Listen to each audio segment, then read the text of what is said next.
Soledad Ian Fuentes Quisbert y hoy voy a hablar del neoconstitucionalismo que pertenece al área de derecho constitucional. Empecemos diferenciando las tres corrientes. El derecho constitucional, que llega a ser una ciencia que analiza y estudia la Constitución, y el constitucionalismo, que es una corriente jurídica que diseña la Constitución, y el neoconstitucionalismo, que es la conexión entre el derecho y la moral. Prosigamos a su definición. Es un concepto de Estado constitucional, donde se supera la idea del Estado legislativo. El término es referido a un nuevo constitucionalismo y una forma divergente de Estado de Derecho, donde existe una conexión entre derecho y moral.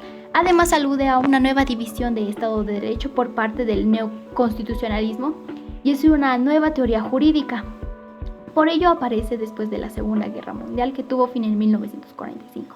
Entonces esta teoría se habla después del siglo 2020 y por supuesto se refiere a los derechos fundamentales, a los principios y deja de lado la idea que el derecho solo son normas y reglas.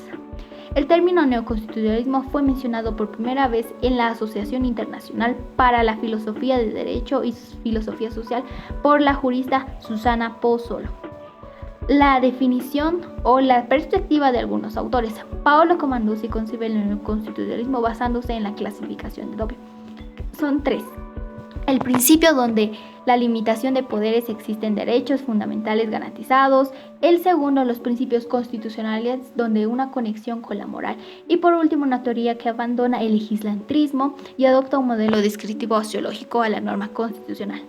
Por otra parte, Ricardo Guastini nos dice que es un conjunto de factores que desean un ordenamiento jurídico. Hace referencia al grado de no todo o nada. Sin embargo, para Susana Pozzolo afirma que esta corriente viene mucho antes y nace con Ronald Dworkin.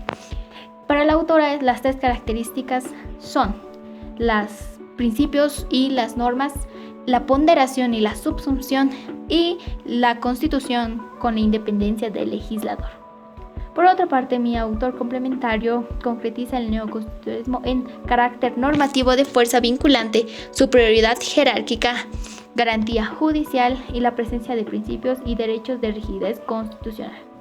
Asimismo, tenemos la perspectiva de Jaime Cárdenas, que puede estar más interiorizada en mi ensayo. Pasemos al siguiente punto, que son los antecedentes. Tuvo la primera aparición en el siglo XX después de la Segunda Guerra Mundial. Para Luigi Fagaroli es regido y produce efectos de contemplar el Estado como un positivismo jurídico. Pasamos al punto de la construcción, que llega a ser interpuesta por la jurista Susana Pozzolo, que tienen tres principalmente. La primera, las reglas y principios, se refiere al ordenamiento jurídico, que no solo debe existir normas estrictas, sino que debe existir principios, agregando a Dworkin dice que las normas aplicables de manera disyuntiva. En cambio, el principio tiene peso de importancia y suele tener una interpretación amplia. Como ejemplo, puedo añadir el artículo 8 de la Constitución, que establece los principios Amaquilla, Mayuya, Masúa, que son los otros principales. La segunda, que es la ponderación entre la subsunción, hace referencia a que este método es aplicativo de los principios hablando de la ponderación y distribuye un reglamento que requiere un razonamiento donde el derecho vale más que otro. En síntesis, la autoridad debe hacerse la siguiente pregunta: ¿cuál derecho vale más? En cambio, la subsunción es la adecuación de un caso a una norma jurídica. Por último, el concepto obligatorio de libertad del legislador hace referencia a que se debe mantener el texto de constitucionalidad y basarse en ella lógicamente.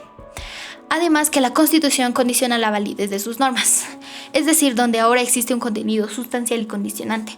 Por otra parte, al decir libertad del legislador, hablamos de una interpretación y valoración del juez o la autoridad judicial. Estos tres elementos que menciona la autora son característicos, pero, sin embargo, vayamos a sus elementos, que llegan a ser tres. El origen histórico, que es después de la Segunda Guerra Mundial, que tuvo lugar en Europa, tras ver la violencia y el deterioro de los derechos humanos. El segundo, el origen material, donde el neoconstitucionalismo surge como un colapso de la capacidad de regular la ley. Las constituciones responden a la necesidad de las sociedades y además condicionan el límite de poder. Y por último, el origen teórico. Hace referencia que se evidencia a la sistematización. Vayamos a sus características generales, que son el surgimiento de un nuevo modelo de constitución, porque ahora las constituciones son materializadas y existen otras fuentes de derecho y derechos fundamentales. La segunda, que llega a ser la forma de interpretar los textos constitucionales y argumentar las normas que forman parte de ellos, y las constituciones son extensas y materializadas. Ahora la tercera, la nueva teoría de derecho, porque va más allá de una simple descripción y existen novedosas formas de entender las normas, que es la dimensión descriptiva, donde los juristas señalan cómo debe ser el derecho. Sin embargo, Jaime Cárdenas ofrece otras características, que son 10, pero resalto estas, que admiten un derecho solo conformado por reglas, donde dejan la idea que el derecho son reglas y normas, y además es una argumentación procedimental contextual, y existen principios de proporcionalidad, que existe la certeza apoyada en la argumentación, y por último existe neutralidad del derecho. Ahora pasemos a los cambios después del neoconstitucionalismo, que estas llegan a ser 3. El principio de constitucionalidad, y que nos referimos a la primacía de la Constitución, que ahora es el centro y base de todo el ordenamiento. El segundo, que es la Constitución como norma fundamental, y que es llamada la ley madre. El tercero, la Constitución está plasmada de preceptos por creación de leyes. Asimismo, la Constitución en sentido material tiene 3 contenidos, que estos son otorgados o dichos por el autor Kelsen, que son los preceptos de creación de normas jurídicas generales, las formas referentes a los órganos del Estado y sus competencias, y la relación del hombre con el control estatal.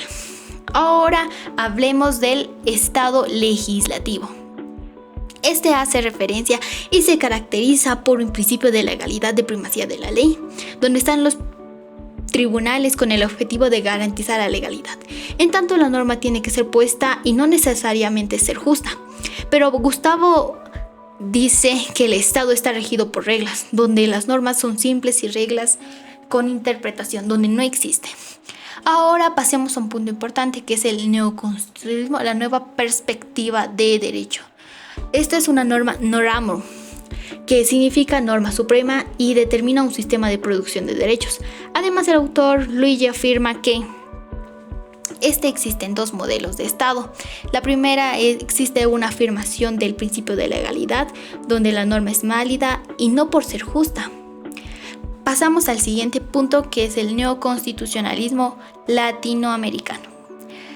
Aquí vemos que Luigi Ferraroni dice que la ley no tiene que ser justa necesariamente y tiene que tener una interpretación del juez. Ahora el neoconstitucionalismo latinoamericano, donde la región ha imperado la cultura del neoconstitucionalismo dirigente.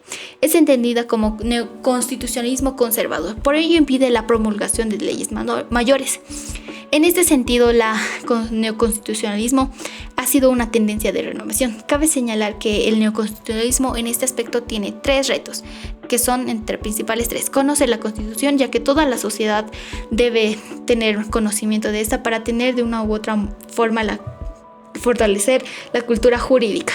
Otro reto es aplicar bien, porque a algunas personas la Constitución se la puede tener en cierta complejización. Y por último, que considero más importante, es la educar para el neoconstitucionalismo. Así forman estudiantes talentosos que dejan de lado la idea de que el derecho solo es un conjunto de normas y reglas. Ahora, el neoconstitucionalismo de Bolivia es una ideología que requiere la creación de la Constitución con el fin de limitar poder. Por ello, la Asamblea Constituyente del 2006 y 2008 se evidenció el primer debate suficiente para la dimensión de derecho. Un cambio que podemos evidenciar en la constitución política actual es que están plasmados los derechos en igualdad y deberes, por ello llegan a ser interpretados tomando el concepto de Carbonell, que señala que la Constitución tiene que ver los planteamientos teóricos con los discursos, que son de suma importancia para la comprensión de un territorio determinado. Concluyo esta explicación con una frase de Alexander, que dice: no existe felicidad más pura que la que se encuentra en la sonrisa de un abogado después de encontrar una jurisprudencia. Muchas gracias.